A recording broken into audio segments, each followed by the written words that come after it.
tidak zuhud ini. Kenapa? Handphonenya 3 juta, ya, mobilnya bagus. Lalu kita mengatakan ini bukan orang yang zuhud. Tentunya ini merupakan penempatan definisi zuhud yang kurang benar. Karena zuhud, sekali lagi, zuhud itu amalan hati. Bagaimana hatinya berinteraksi pada urusan dunia dan apa yang dimiliki manusia. Dan itu tidak tergantung secara penampilan. Bahkan kalau boleh kita berkata, belum tentu yang miskin zuhud, belum tentu yang kaya tidak zuhud. Bismillahirrahmanirrahim. Assalamualaikum warahmatullahi wabarakatuh. Innalhamdulillah wassalatu wassalamu ala rasulillah wa ala alihi wa sahbihi wa man tabi'ahum bi ihsan ila yaumil qiyamah. Kepada seluruh para penuntut ilmu dimanapun kita berada, kita tentunya mengharapkan semoga setiap perjalanan kita mempelajari kebenaran dan mempelajari petunjuk, memiliki hati yang ikhlas kepada Allah Subhanahu wa Ta'ala. Seiring kita memohon kepada Allah petunjuk yang benar, maka seiring itu pula kita memohon kepada Allah supaya kita diberikan hati yang ikhlas. Tidak ada yang kita harapkan dari apa yang kita pelajari, dari apa yang kita selami, kecuali adalah keikhlasan semata-mata karena Allah. Siapapun yang telah diberikan kenikmatan ilmu berdasarkan petunjuk Nabi dan para sahabat, lalu diberikan hati dan jiwa yang ikhlas, tidak ada yang dia niatkan kecuali adalah keridhaan Allah, maka dia telah mendapatkan kenikmatan paling sempurna pada kenikmatan yang Allah berikan kepada manusia. Kenikmatan ilmu dan kenikmatan hati yang ikhlas menyelamatkan dia dari fitnah orang Yahudi dan fitnah orang Nasara. Fitnahnya Yahudi, mereka memiliki ilmu tetapi tidak memiliki hati yang ikhlas. Fitnahnya orang Nasara, mereka memiliki hati yang ikhlas tetapi tidak memiliki petunjuk ilmu yang benar. Dan itulah yang menjadi sebuah harapan kita. Semoga setiap ilmu yang kita dapatkan merupakan ilmu yang bernasab langsung kepada Rasulullah SAW, dan semoga keikhlasan itu ada pada hati kita dalam setiap proses pembelajaran kita kepada ilmu dan kebenaran. Alhamdulillah, tentunya kita senang sekali, kita bersyukur kepada Allah atas seluruh nikmat yang Allah berikan pada kehidupan kita. Dan tentunya yang kita syukuri adalah kenikmatan apapun yang Allah berikan kepada kita. Allah menyempurnakan apapun yang ada pada kehidupan kita. Maka kita menjumpai pada hari ini saja, kita diberikan kenikmatan makan yang cukup pada hari ini, kita diberikan kenikmatan aman, dan kita diberikan kenikmatan sehat. Dan mendapatkan 3 itu sudah merupakan bagian dari kenikmatan besar dari apa yang diperoleh dan didapatkan oleh manusia. Semoga kita senantiasa bersyukur setiap waktunya, karena terkadang kemudahan kita mendapatkan anugerah menjadikan hati kita tidak lagi sensitif terhadap kenikmatan itu untuk kita syukuri. Maka semoga setiap kemudahan rezeki, kemudahan anugerah, kemudahan kebaikan yang Allah berikan kepada kita, tidak lupa menjadikan kita bersyukur kepadanya terhadap semua kemudahan itu yang hadir pada kehidupan kita.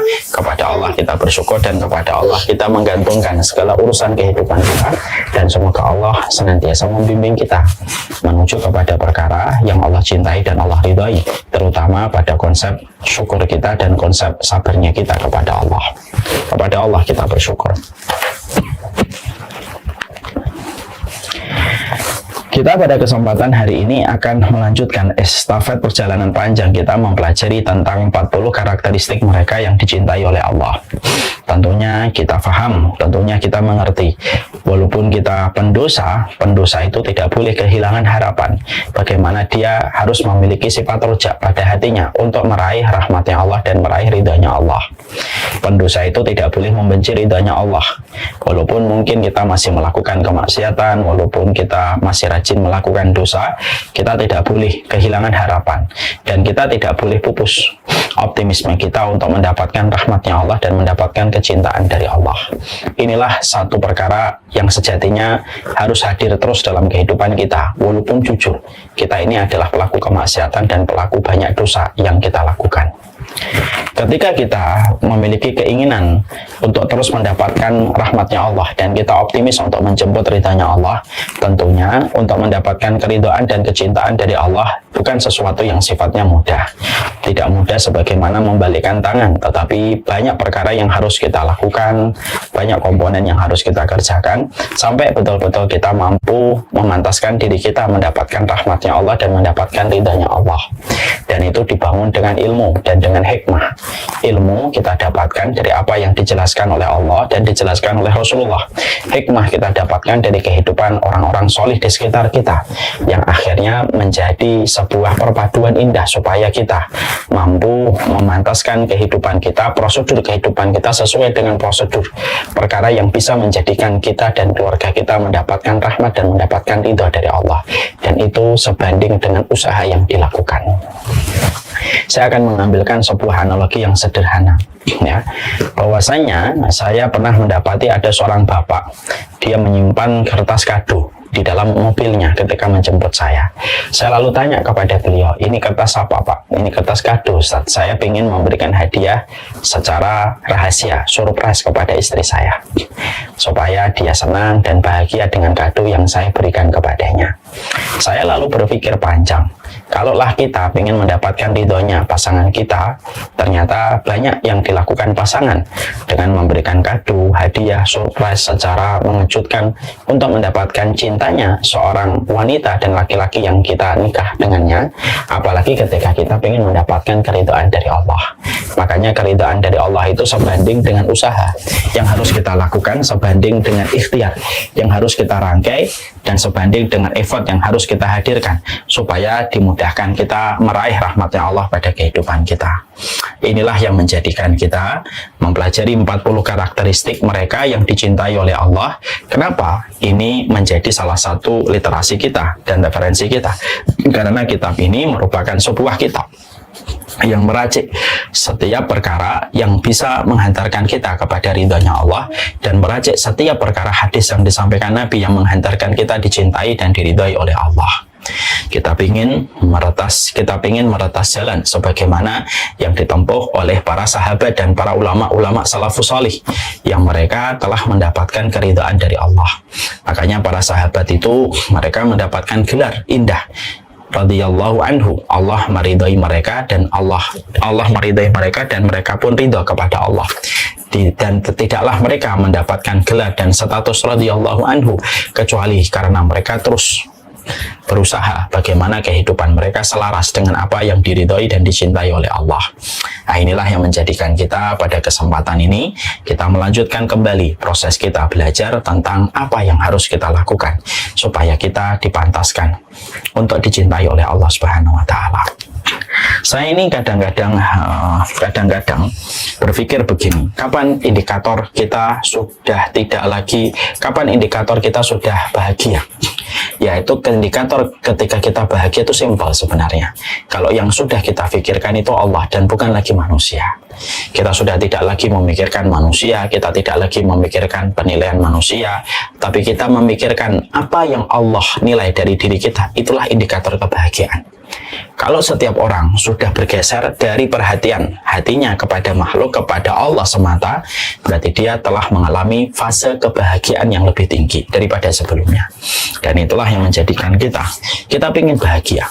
Dan sesungguhnya ketika kita ingin bahagia, kebahagiaan itu selaras sebanding dengan apa yang dirahmati oleh Allah ketika kita melakukan perkara yang bisa membuka pintu kita meraih cinta dan ridhanya Allah. Sekarang kita melanjutkan kajian kita. Kita kemarin sudah mempelajari tentang sifat yang ke-13, orang yang dicintai oleh Allah, mereka yang mengamalkan amalan sunnah. Sekarang mari kita menuju kepada golongan yang ke-14. Golongan yang ke-14 yaitu golongan mereka yang dicintai oleh Allah, yaitu adalah mereka yang mampu memaknai kehidupan mereka dengan sifat zuhud.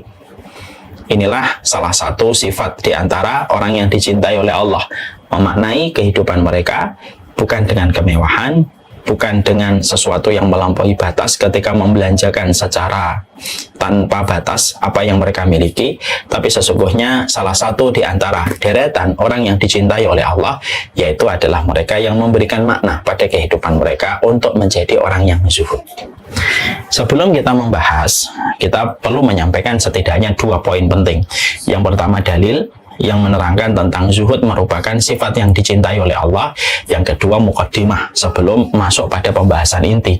Zuhud itu apa sih? Karena banyak di antara kita masih suka salah mempersepsikan dan salah mendefinisikan tentang zuhud itu sendiri. Sekarang kita bahas dulu dalilnya. Mana dalilnya? Bahwasanya ketika kita memberikan makna pada kehidupan kita dengan sifat zuhud pada apa yang kita maknai pada kehidupan kita dapat dicintai oleh Allah, maka dalilnya terdapat di dalam Sahih Ibnu Majah. Mari kita membaca hadis yang disampaikan dari Sahal bin Sa'ad bin As-Sa'di, ya. Maka dikatakan ata nabi rajulun faqala ya Rasulullah dullani ala amalin idza ana amiltuhu ahabbani Allah wa ahabbani an-nasu. Faqala Rasulullah ishad fid dunya yuhibbukallah washad fima fi aidin nas yuhibbuka. Dari seorang laki-laki datang kepada Nabi, lalu laki-laki ini berkata kepada Rasulullah, ya Rasulullah, beritahukanlah kepadaku sebuah amalan yang apabila aku mengerjakan, aku dicintai oleh Allah dan aku dicintai oleh manusia. Jadi dia memadupadankan, kalau saya melakukan amalan ini, saya dicintai oleh Allah dan saya dicintai oleh kebanyakan manusia. Maka Rasulullah SAW kemudian memberikan ilmu. Rasulullah SAW menjawab, zuhudlah kamu pada kehidupan di dunia, maka Allah mencintaimu. Zuhudlah kamu terhadap apa yang di tangan manusia, maka sesungguhnya ketika kamu zuhud dengan apa yang ada di tangan manusia, maka manusia akan jatuh cinta kepadamu. Ini dalil dari Ibnu Majah menerangkan kepada kita bahwasanya di antara perkara yang bisa mendatangkan rahmatnya Allah yaitu ketika kita zuhud. Dan zuhud itu setidaknya ada dua, zuhud dalam kehidupan di dunia dan zuhud terhadap apa yang dimiliki oleh manusia. Siapapun yang mampu memadupadankan zuhudnya dia dalam kehidupan di dunia dan bagaimana zuhudnya dia dengan apa yang ada di tangan manusia, maka sesungguhnya dia akan dicintai Allah dan dicintai oleh kebanyakan manusia. Ini dalil. Setelah kita mempelajari ini merupakan bentuk dari sebuah dalil, mari sekarang kita mempelajari muqaddimah. Sebelum kita mempelajari dan masuk kepada pembahasan menjurus tentang masalah zuhud, tentunya ada beberapa poin yang kita harus sepakati dulu dalam pembahasan kita tentang masalah zuhud. Karena zuhud itu sudah masuk pada serapan bahasa yang dipakai oleh masyarakat kita. Masyarakat kita sangat mengenal kata zuhud, dan kata zuhud banyak diucapkan oleh para penuntut ilmu, bahkan masyarakat awam sekalipun. Banyak di antara masyarakat kita suka mengatakan dan suka berkata menggunakan kata zuhud. Tetapi walaupun banyak manusia mengucapkan kata zuhud, tetapi belum tentu dia memahami dan mengerti tentang zuhud, bagaimana meletakkan posisi zuhud yang benar dan bagaimana definisinya. Sekarang mari kita bahas dulu. Sebelum kita membahas tentang zuhud, saya perlu menyampaikan tentang beberapa perkara untuk meluruskan zuhud.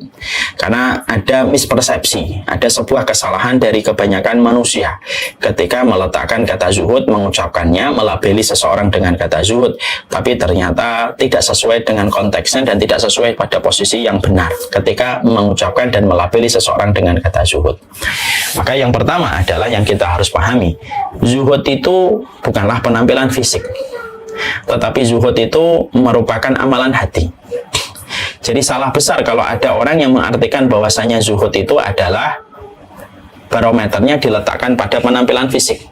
Sehingga ketika seseorang itu dikatakan zuhud, berarti penampilan fisiknya itu harus dalam kondisi compang-camping, dalam kondisi yang buruk, dalam kondisi kelihatan miskin, dalam kondisi fakir, dalam kondisi memakai peralatan-peralatan yang jadul, yang hampir tidak berfungsi. Lalu ketika kita menjumpai orang-orang yang semacam ini, lalu kita sering sekali berkata dan menyampaikan, ini orangnya zuhud.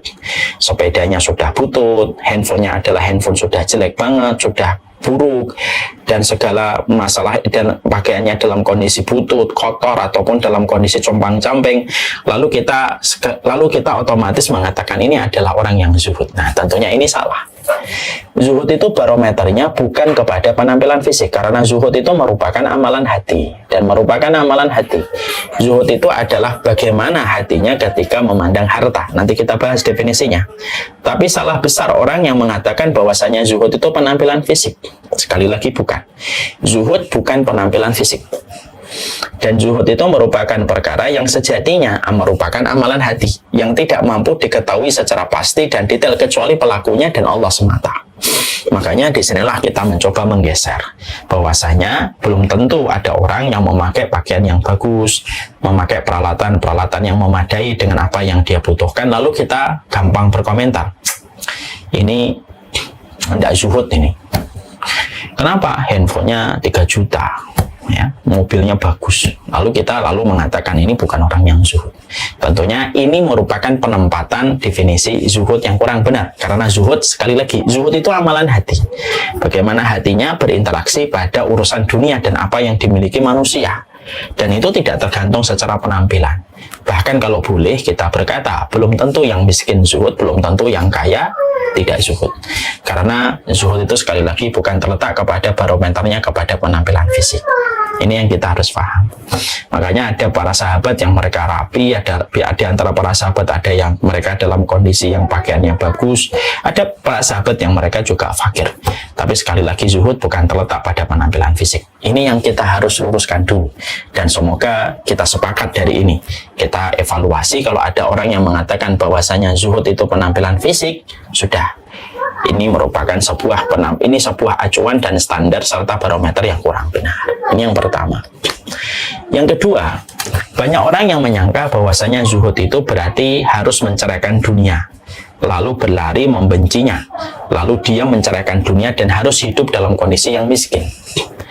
Kalau ada orang yang berkata bahwasanya zuhud itu identik dengan miskin, dan kalau kita pengen zuhud berarti kamu harus miskin, kamu harus menolak harta yang datang kepadamu, kamu harus menampik dunia yang datang kepadamu, kamu harus menampik profit dan kamu harus menampik keuntungan yang ada datang pada kehidupanmu, maka itulah zuhud. Nah, ini definisi kebanyakan orang. Yang tadi saya sampaikan bahwasanya zuhud identik dengan kemiskinan.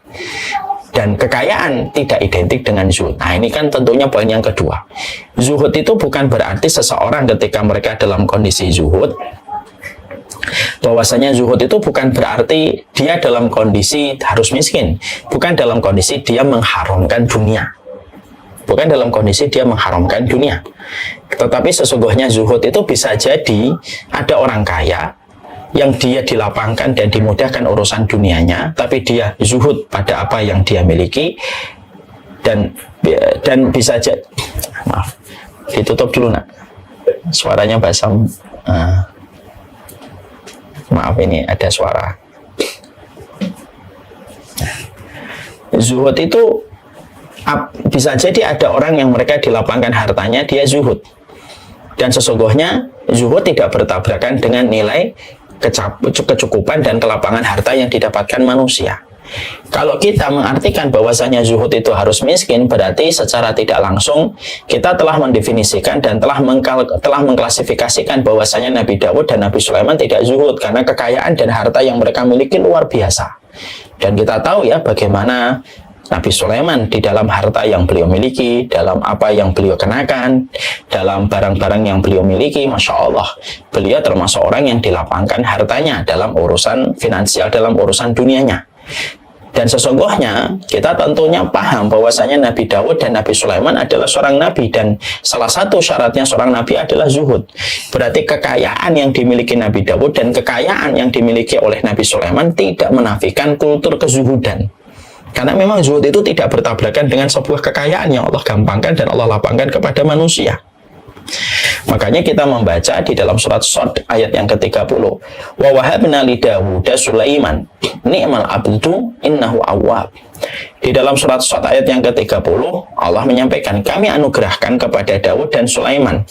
Ya, kami anugerahkan anak kepada Dawud yang namanya Sulaiman, sebaik-baik hamba. Ni'mal abdu innahu awwab. Nah, Allah itu mensifati Nabi Sulaiman itu ni'mal abdu, sebaik-baik hamba. Sebaik-baik hamba, innahu awwab, sesungguhnya Sulaiman itu adalah hamba yang suka kembali kepada Allah. Allah menyebut kata awwab 2 kali kepada Sulaiman dan kepada Ayub. Nah, maka ini menjelaskan kepada kita bahwasanya zuhud itu tidak ada kaitannya dan tidak ada sangkut pautnya dengan kemiskinan ataupun kekayaan. Karena Nabi Daud adalah orang yang pasti zuhud. Karena kalau beliau tidak zuhud, tidak mungkin dipilih oleh Allah menjadi seorang nabi. Karena seorang nabi, syaratnya menjadi nabi salah satunya adalah hatinya harus zuhud terhadap perkara dunia. Ya, jadi perkara dunia itu mereka harus zuhud. Makanya kalau kita mengartikan kekayaan berarti tidak zuhud, kemiskinan berarti dia identik dengan zuhud, berarti pada dasarnya kita telah mengklasifikasikan bahwasanya Nabi Sulaiman itu bukan zuhud. Padahal Nabi Sulaiman disebut oleh Allah, ni'mal abdu innahu awwab, sebaik-baik hamba itu adalah Sulaiman yang kami jadikan anak bagi Daud, innahu awwab, dan dia adalah hamba yang kembali kepada Allah. Berarti disinilah kita mendefinisi, berarti kita dikoreksi kembali.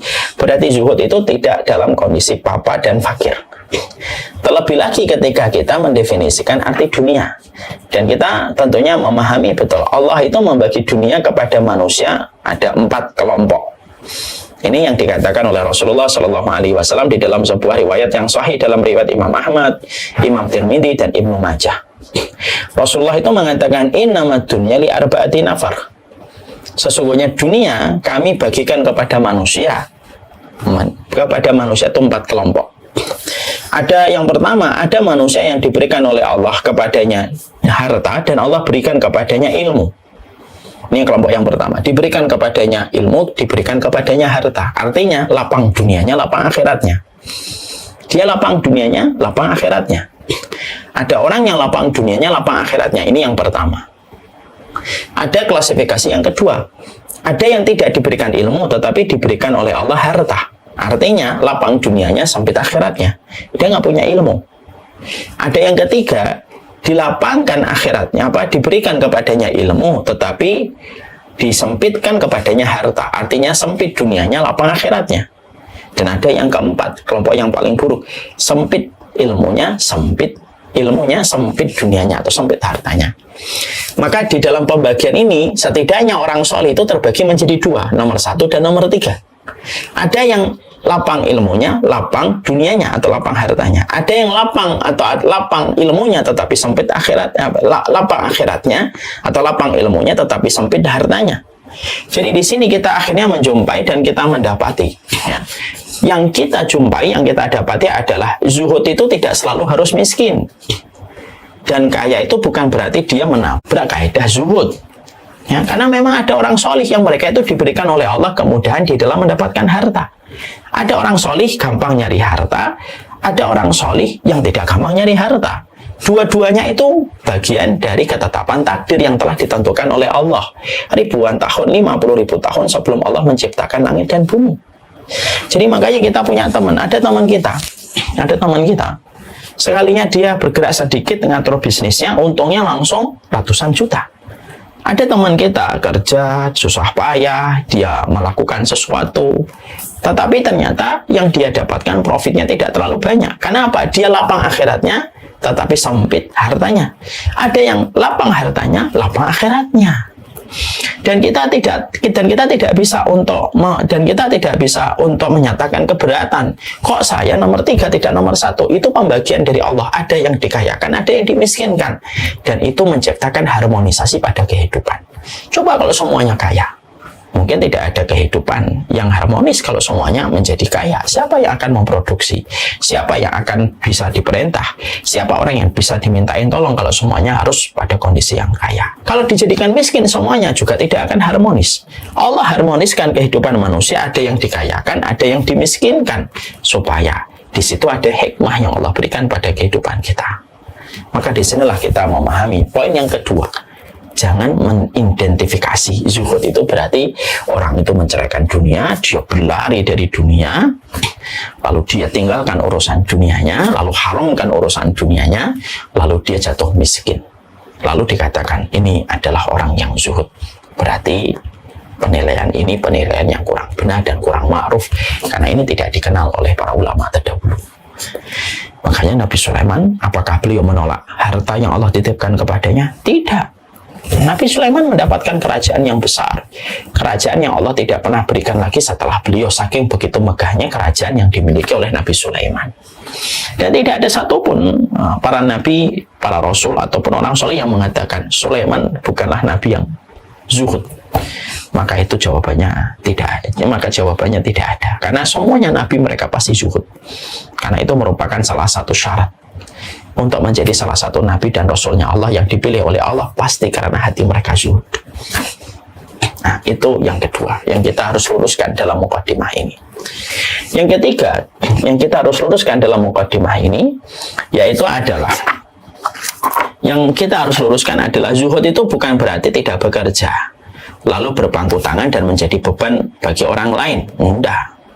Zuhud itu bukan berarti kita harus diem, tidak bekerja, tidak berdagang, tidak berbisnis, tidak melakukan usaha apapun. Tidak bisa. Tetapi zuhud itu adalah dia tetap bekerja, dia tetap berdagang, dia tetap berbisnis dengan apa yang dia lakukan dan apa yang dia usahakan. Tidaklah orang yang duduk di masjid dari pagi sampai malam, lalu malam menunggu pagi, lalu dia duduk kembali sampai malam, kemudian kita katakan ini adalah orang yang zuhud. Tidak butuh kerja dia, karena hatinya sudah cemantel, hatinya sudah tertuju hanya kepada Allah. Tidak kayak gitu. Zuhud itu tetap dia menjadi seorang hamba yang tidak melupakan urusan dia pada konteks kehidupan di dunia. Wala tansa nasibaka minad dunya. Dia tidak melupakan konteks kehidupan pada urusan dunianya. Dia tetap bekerja. Karena dia memahami betul Allah itu menyuruh kita bekerja. Allah tidak menyuruh kita 7 kali dalam satu pekan, 24 jam dalam satu hari untuk terus beribadah kepada Allah. Mari kita merenungkan. Salah satu ayat Allah di dalam surat Al-Jumu'ah, "Faida qudiyatis sholatu fantashiru fil ardi wabtaghu min fadlillah wadhkurullaha katsiran la'allakum tuflihun." Allah itu menyampaikan pada salah satu ayatnya, "Faida qudiyatis sholatu." Kalau kamu sudah selesai sholat, fantashiru fil ardi. Bertebaranlah kamu di atas muka bumi. Wabtaghu min fadlillah, carilah karunia Allah. Dan berzikirlah kepada Allah dengan zikir yang banyak supaya kamu menjadi hamba yang beruntung. Berarti Allah itu yang menyuruh kita untuk bekerja. Jadi salah besar kalau ada orang yang mengatakan bahwasanya zuhud itu berarti dia berpangku tangan, dia tidak mau bekerja, tidak mau berdagang, tidak mau berbisnis, lalu dengan sikap yang dia pilih menjadikan dia itu menjadi beban bagi orang lain. Orang lain terbebani dengan apa yang harus mereka berikan kepada orang ini. Karena orang ini salah meletakkan konsep zuhud bahwasanya zuhud itu menjadikan dia hanya bekerja, menjadikan dia hanya beribadah. Tidak gitu. Bukan semacam itu. Makanya Allah yang menyuruh kita untuk bekerja itu Allah. Makanya bekerja itu bagian dari kultur keimanan. Jadi orang itu bekerja itu bagian dari kultur keimanan. Cuma supaya tidak sampai menjadi dosa, ibadah itu harus tetap dengan tawakal, mencari yang halal, dengan takaran yang tepat waktunya, tidak meninggalkan kewajiban yang lainnya. Kalau semuanya ini diperhatikan, kembali kepada kaidah, bekerja itu merupakan kultur keimanan. Ya, jadi bekerja itu merupakan kultur keimanan. Makanya saya teringat ya percakapan Umar bin Khattab dengan seorang laki-laki Ansor. Umar bin Khattab dengan laki-laki Ansor, mereka berdua menyepakati sebuah keputusan. Kita tidak bisa menemani Rasulullah setiap hari karena kita ada kewajiban untuk mencari rezeki. Kalau kamu hari ini menemani Nabi, saya yang bekerja. Nanti malam kamu ceritakanlah ilmu apa yang kamu dapatkan dari Nabi ketika aku tidak bisa membersamai Nabi. Besok, kata Umar bin Khattab, kamu yang bekerja, saya menemani Rasul. Nanti saya akan ceritakan kepadamu apa yang saya pelajari dari Nabi pada hari itu. Masya Allah ya. Apa yang kita ambil pelajaran ini? Ini luar biasa ini. Sebuah asar yang luar biasa. Seorang Umar bin Khattab. Padahal Umar bin Khattab adalah orang yang kita tahu sahabat yang paling dalam ilmunya itu Umar bin Khattab. Kalau sudah membicarakan tentang sunnah, orang yang paling dalam tentang memahami sunnah itu adalah Umar bin Khattab. Dari percakapan Umar bin Khattab dengan laki-laki Ansar, kita akhirnya mendapati sebuah pelajaran besar betul. Bagaimana seorang Umar bin Khattab sangat mencintai ilmu dan tidak ingin kelewatan dari apapun yang dia dapatkan dari Rasulullah. Ini yang pertama. Yang kedua, kecintaan beliau kepada ilmu dan kecintaan beliau untuk menggali kebenaran dari Rasulullah SAW ketika Nabi masih hidup tidak menafikan dan tidak mendelit dan menghapuskan kewajiban yang dia pahami, yaitu adalah mencari penghidupan untuk dirinya dan keluarganya. Ini menunjukkan kepada kita bahwasanya bekerja itu kultur keibadah, kultur keimanan. Jadi jangan lagi ada orang yang memiliki sebuah persepsi kalau kita zuhud berarti kita tidak bekerja. Lalu diartikan bekerja itu adalah budaknya dunia. Bekerja itu adalah budaknya dunia. Bukan itu. Bekerja itu memang bisa menjadi bagian dari budaknya dunia dalam kasus-kasus tertentu. Tapi bekerja itu merupakan bagian dari kultur keimanan. Itu adalah kita ketika bekerja itu, kultur keimanan itu bekerja. Makanya kita sejenak melihat bagaimana Hasan al-Basri. Ya. Hasan al-Basri dan Abdullah bin Mubarak. Abdullah bin Mubarak itu pernah menyampaikan kepada Hasan al-Basri pernah menyampaikan kepada Abdullah bin Mubarak. Yang disampaikan oleh Hasan al-Basri kepada Abdullah bin Mubarak begini. Wahai Abdullah bin Mubarak. Abdullah bin Mubarak adalah seorang ulama besar yang hidup setelah masa para sahabat. Abdullah bin Mubarak itu pernah begini. Beliau ini adalah orang yang paling fasih kalau membicarakan tentang zuhud. Tidak ada kalangan tabi'in, tidak ada ulama setelah para sahabat yang paling fasih dan paling menyentuh hati kalau bicara tentang zuhud kecuali adalah Abdullah bin Mubarak. Ya, jadi kalau sudah ngomong Abdullah Mubarak itu, kalau sudah ngomong tentang zuhud, tentang kondisi tazkiyatun nafas, oh ini pakarnya, ini suhunya. Jadi Abdullah bin Mubarak itu kalau sudah bicara tazkiyatun nafas, sudah bicara tentang zuhud, hati, suhunya, pakarnya. Tapi di sisi yang lainnya, beliau ini kalau berdagang semangat yang luar biasa. Kalau sudah berdagang tidak dalam kondisi sedang berdakwah, tidak dalam kondisi sedang taklim, beliau menjadi orang yang luar biasa semangatnya ketika beliau berdagang dan berbisnis.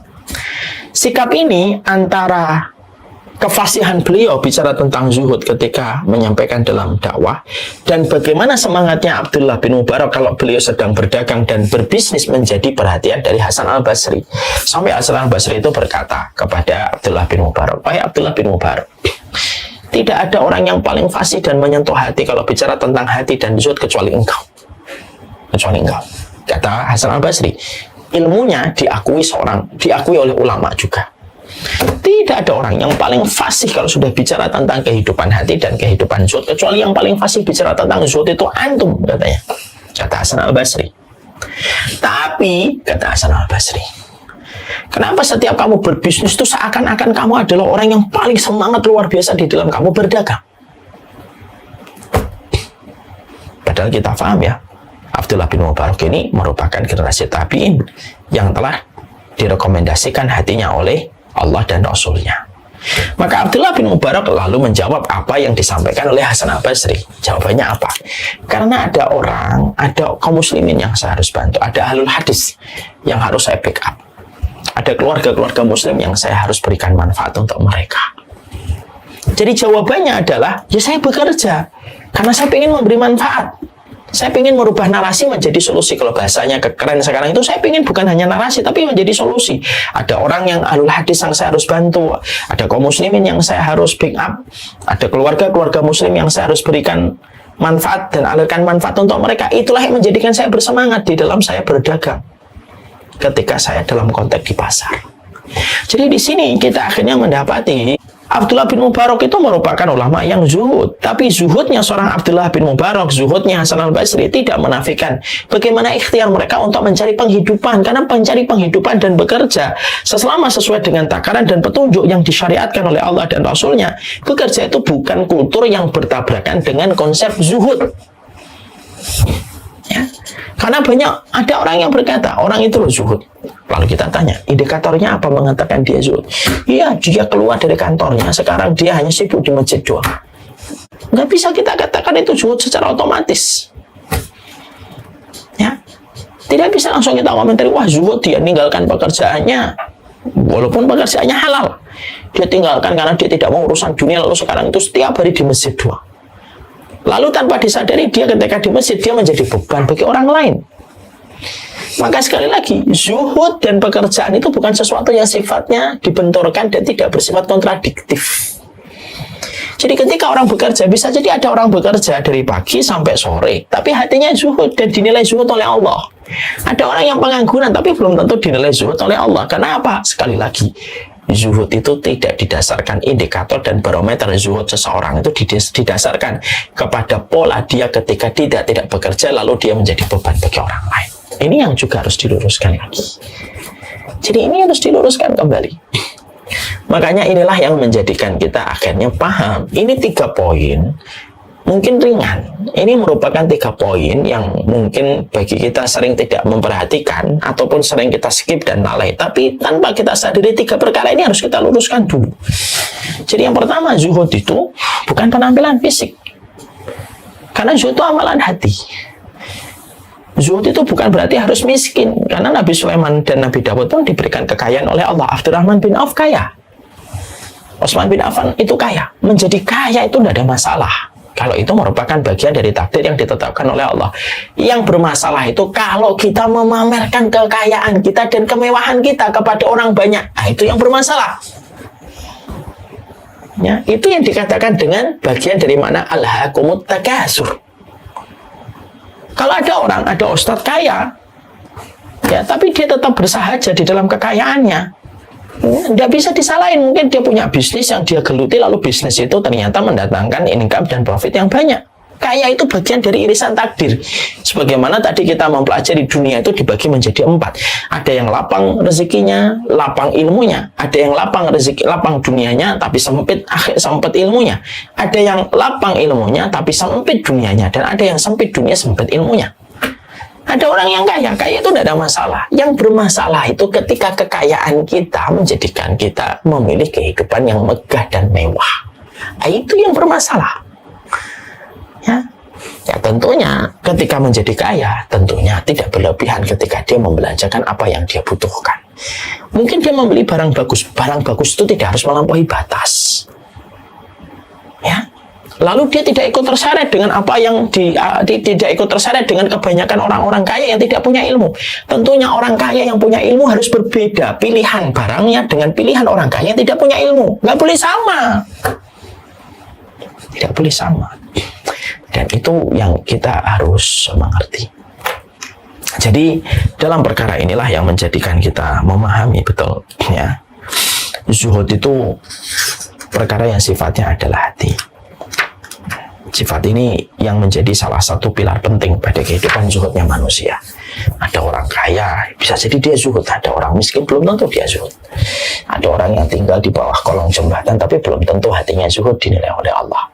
Bisa jadi ada orang hidupnya di rumah yang lapang, di rumah yang luas, tapi hatinya dinilai oleh Allah sebagai hati yang zuhud kepada Allah. Bukankah Nabi Sulaiman tinggal di istana yang megah? Dan beliau memiliki kuda-kuda yang terbaik, barang-barang yang terbaik yang beliau miliki. Semua itu tidak menjadikan Allah menilai Nabi Sulaiman menjadi seorang laki-laki yang tidak zuhud dalam kehidupan. Maka inilah yang menjadikan kita harus kembali meletakkan posisi kembali tentang zuhud dalam definisi yang benar. Ya, dalam definisi yang benar. Jadi semoga kita diampuni dosanya. Ya, semoga ini termasuk orang yang diampuni dosanya. Gara-gara kita suka sekali mendefinisikan orang kaya itu pasti nggak zuhud. Tapi disinilah kita mulai terbuka. Ya, makanya yang kita harus pahami adalah bukanlah dunia yang diharamkan, tapi sikap hati ketika menempatkan dunia. Dan sering saya berkata, yang salah bukan dunianya, tetapi hati kita yang dibuat tenggelam oleh dunia itu yang salah. Ya. Yang salah bukanlah ketika perahu di atas samudra. Selama air pada samudra itu tidak memasuki air di kapal, tidak ada masalah. Yang bermasalah itu ketika air di lautan itu masuk pada perahu dan kapal, itu baru bermasalah. Yang salah bukan hartanya yang banyak, tapi yang salah itu ketika harta sudah masuk pada hati kita dan mengalihkan dan merubah kompas kehidupan kita. Itu yang salah dan itulah yang bermasalah. Nah, disinilah kita akhirnya memahami betul. Ini yang kita harus mengerti tentang bagaimana zuhud itu sendiri. Setelah kita memahami tentang zuhud, ya, maka disinilah para ulama akhirnya mencoba mendefinisikan. Ya, mereka lalu berkata kepada para penuntut ilmu, kalau zuhud itu tidak berkaitan tentang penampilan fisik, zuhud itu tidak harus miskin, zuhud itu tidak harus berpangku tangan, tapi dia harus bekerja, mengusahakan apa yang dia usahakan untuk menjaga dirinya dari menjadi beban bagi orang lain. Sekarang, definisi zuhud itu apa? Definisi zuhud itu apa? Maka para ulama lalu menyampaikan kepada kita, zuhud itu definisinya tidak akan dikatakan sempurna zuhudnya seseorang manusia sampai dia memiliki 3 sikap. dari apa yang dia hadapi pada kehidupan.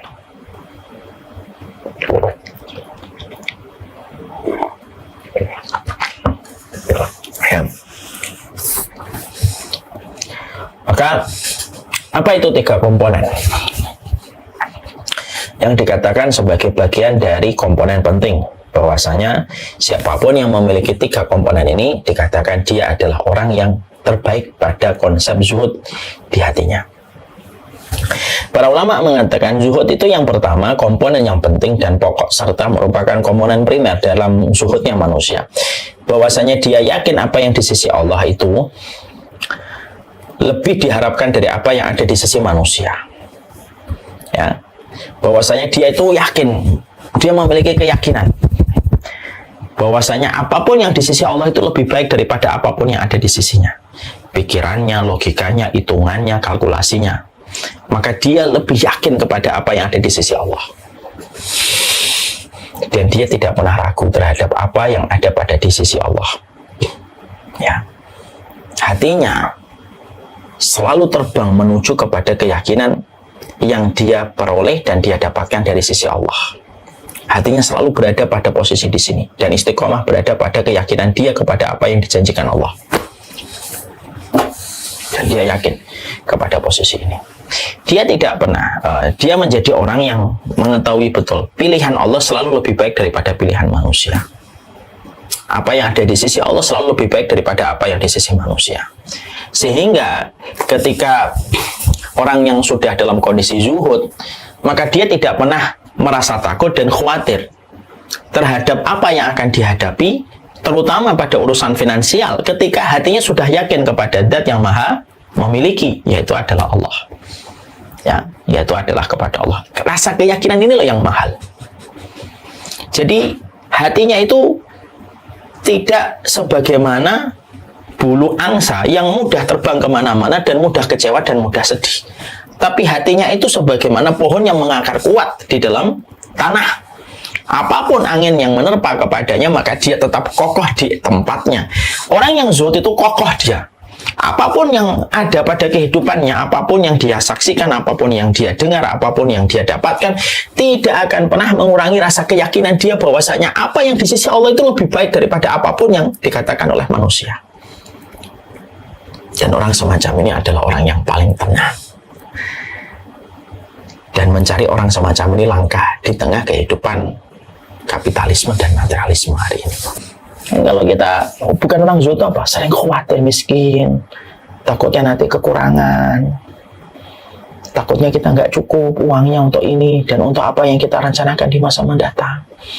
Terus saja dia merasa bahwasanya kecukupan itu didapatkan dari angka deret. Dia merasa kecukupan itu didapatkan dari apa yang dikatakan oleh apa yang dia rencanakan dan apa yang dia dapatkan dari apa yang di sisi manusia.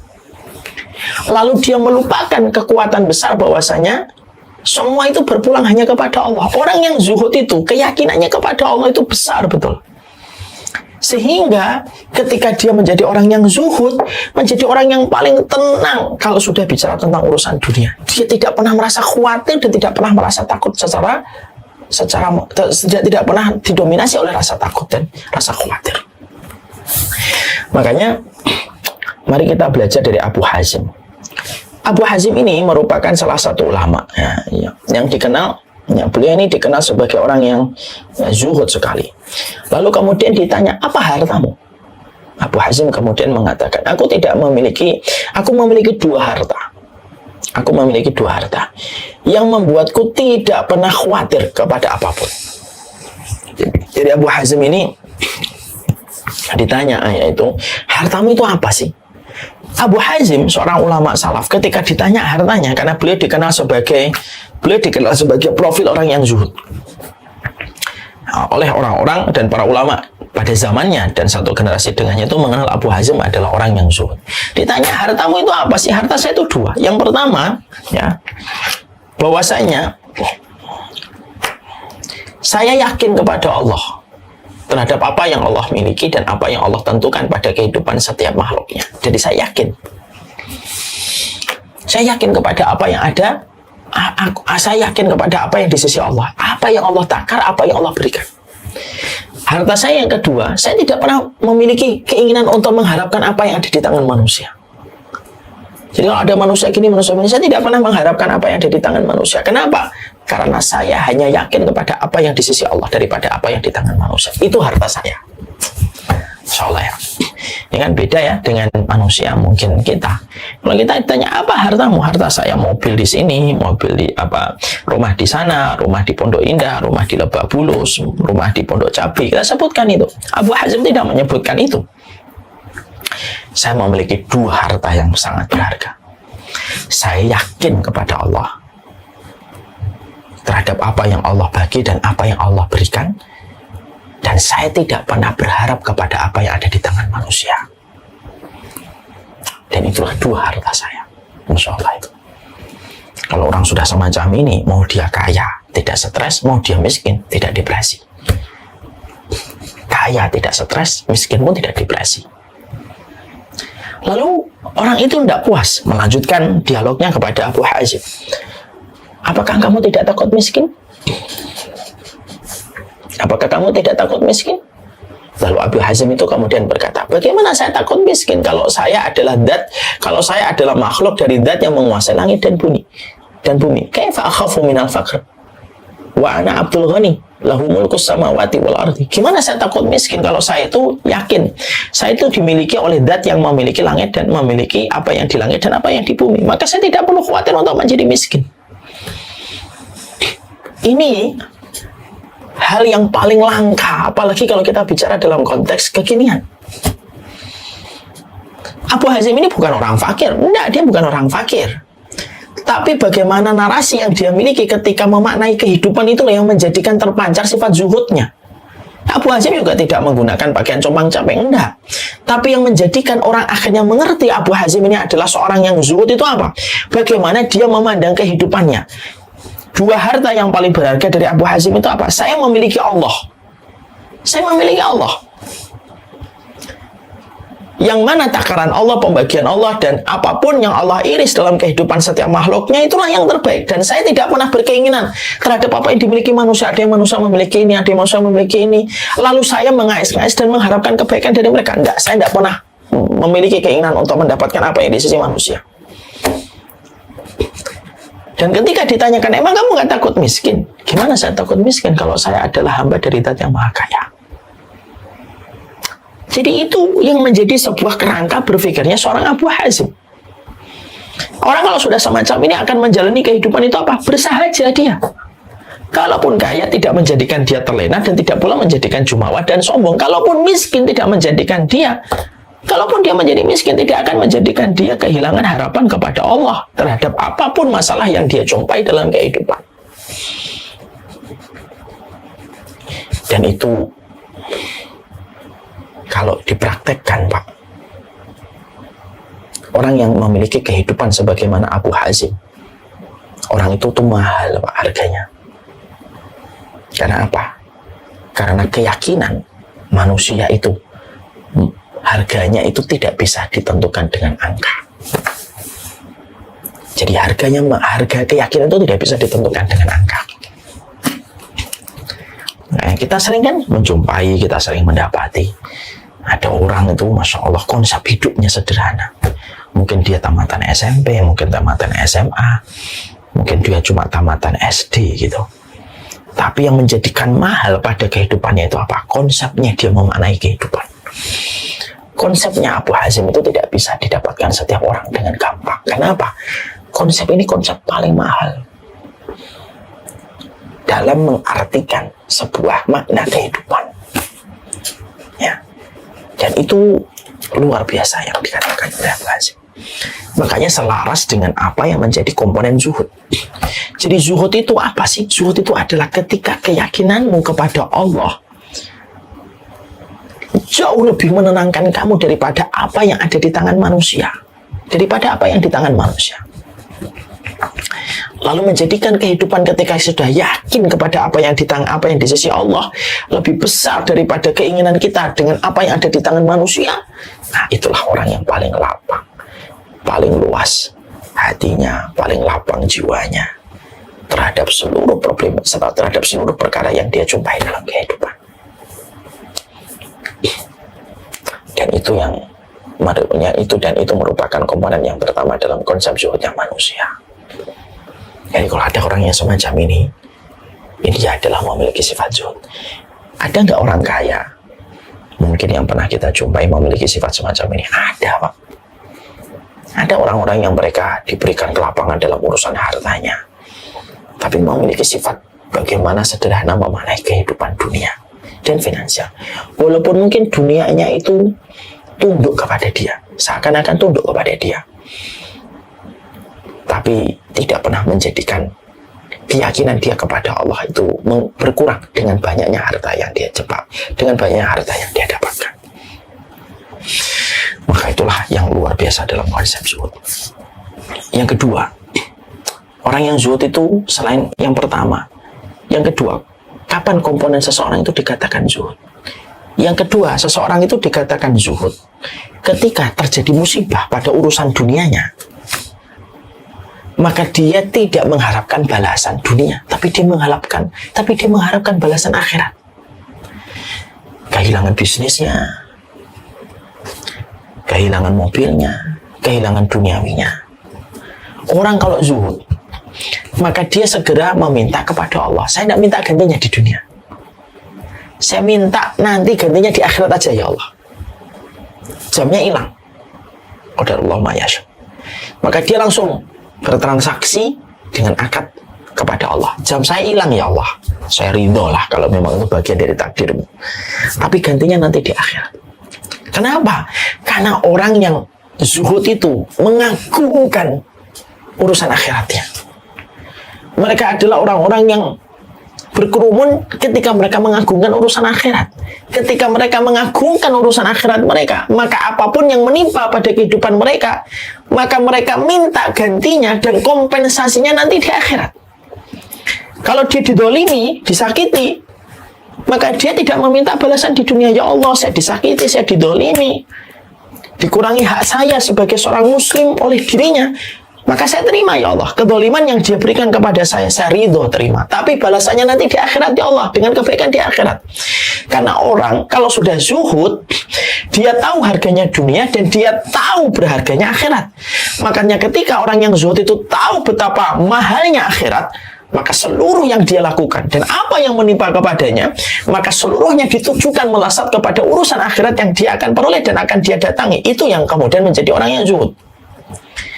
Orang kalau nggak zuhud, orang yang kehilangan dunia itu kan ada dua, setidaknya secara sederhana. Ada orang yang kehilangan dunia, maka dia meminta gantinya di dunia. Saya kehilangan kacamata, ya udah nggak apa-apa ya Allah, ganti yang lebih baik. Saya kehilangan handphone, nggak apa-apa ya Allah, ganti yang lebih baik. Tapi kalau orang yang zuhud, ini yang pertama. Orang yang kedua, orang yang mereka ketika kehilangan dalam urusan dunianya, dia kehilangan urusan dunianya, maka dia langsung memikirkan akhiratnya, karena dia mengagungkan akhiratnya, dia minta gantinya itu nanti di akhirat saja. Kenapa? Karena dia tahu ganti di akhirat itu tidak akan pernah hilang. Kalau ganti di dunia bisa hilang dengan bergantinya waktu dan berbagai macam resiko yang kita peroleh dan kita dapatkan ketika kita mendapatkan gantinya di dunia. Itu yang dimiliki sama orang yang zuhud yang kedua itu. Jadi orang yang zuhud itu selalu mereka memiliki keyakinan sempurna kepada urusan akhiratnya. Sehingga ketika apapun masalah mendera kepadanya, menghimpit kepada kehidupannya, dia tenang aja. Dan selalu terbayang di pikirannya dan di bawah alam sadarnya, semua yang dia peroleh itu akan dikembalikan menjadi kebaikan yang dia petik di akhirat. Kenapa? Memetik hasil di akhirat itu jauh lebih manis daripada memetik hasil ketika di dunia. Itu lebih manis ketika di akhirat. Sehingga ketika orang dalam kondisi yang zuhud itu betul-betul ketika seseorang itu zuhud, semua apapun yang ada pada teras kehidupannya selalu dikembalikan pada urusan akhiratnya. Dia mengagung-agungkan akhiratnya. Dan ketika dia mengagung-agungkan urusan akhiratnya, semuanya tidak pernah lepas kaitannya dengan urusan akhirat yang pastinya dia akan jumpai dan pastinya akan dia datangi. Itu yang kedua. Yang ketiga, orang yang zuhud itu dikatakan oleh para ulama, komponen yang ketiga adalah kalau berinteraksi sama manusia, ya kan? Interaksinya dia kepada manusia itu apa? Kalau dipuji, tidak akan meninggi, kalau dihujat tidak akan pernah terperosok. Apapun pujian dan celaan tidak akan pernah mengurangi makna yang dia lakukan pada kehidupan. Bahwasanya transaksi yang dia tujukan hanyalah kepada Allah semata. Pujian, celaan, hujatan tidak akan pernah merubah arah dan gaya serta style dia dalam kehidupan. Kita ini kan kadang-kadang begini ya, style kita ini tergantung sama yang memuji kita, dan style kita juga tergantung sama orang yang membenci kita. Kadang kita berubah karena ada hujatan, kadang kita berubah karena ada yang memuji. Orang yang zuhud itu stylenya konsisten, mau dipuji, mau dihujat, stylenya tetap sama. Ibarat seperti Khalid bin Walid, stylenya sama. Ketika menjadi komandan, tetap beliau berjihad. Ketika dia tidak lagi menjadi komandan, beliau pun tetap berjihad. Walaupun beliau menjadi prajurit biasa, stylenya itu tetap konsisten. Menjaga style kita selalu konsisten itu udah gampang, dan itu tidak bisa dilakukan, disempurnakan, kecuali orang yang telah tumbuh pada hatinya zuhud. Jadi kalau kita artikan dari 3 definisi ini, akhirnya kita jumpai zuhud itu yakin dan tidak pernah berharap kepada manusia yang menjadikan dia menelan arti kekecewaan. Zuhud itu kalau didera dengan musibah, dia rubah transaksinya untuk mendapatkan pengganti di akhirat, dan stylenya selalu konsisten, mau dipuja, mau dihujat selalu sama. Siapapun yang melihat 3 tanda ini pada kehidupan seseorang, kaya atau tidak kaya, kota ataupun di desa, memiliki rumah di pusat Jakarta ataupun hanya di pinggir Bekasi, siapapun yang memiliki 3 sifat ini, fix dan confirm, berarti dia adalah orang yang zuhud. Walaupun pakaiannya tidak compang-camping, walaupun mungkin sepedanya tidak harus sepeda ontel yang sudah puluhan tahun berkarat, bisa jadi tampak biasa, bisa jadi pakaiannya bagus, bukan mewah ya, pakaiannya bagus, handphonenya juga bagus, bukan mewah yang berlebihan. Dia memilih sesuai dengan fungsinya, dan bisa jadi itulah orang yang zuhud. Wallahu a'lam bishawab. Inilah 4 yang pertama dari zuhud. Nanti insya Allah kita akan lebih gali mendalam lagi tentang zuhudnya ini. Menurut saya materi penting sekali ya, karena kalau sudah membicarakan tentang zuhud itu menjadi hal yang krusial. Kenapa krusial? Karena kita hidup di tengah maraknya kehidupan materialistik dan kapitalis. Semoga Allah memberikan kondisi hati kita yang selalu mampu untuk selalu zuhud pada setiap makna anugerah yang kita peroleh dalam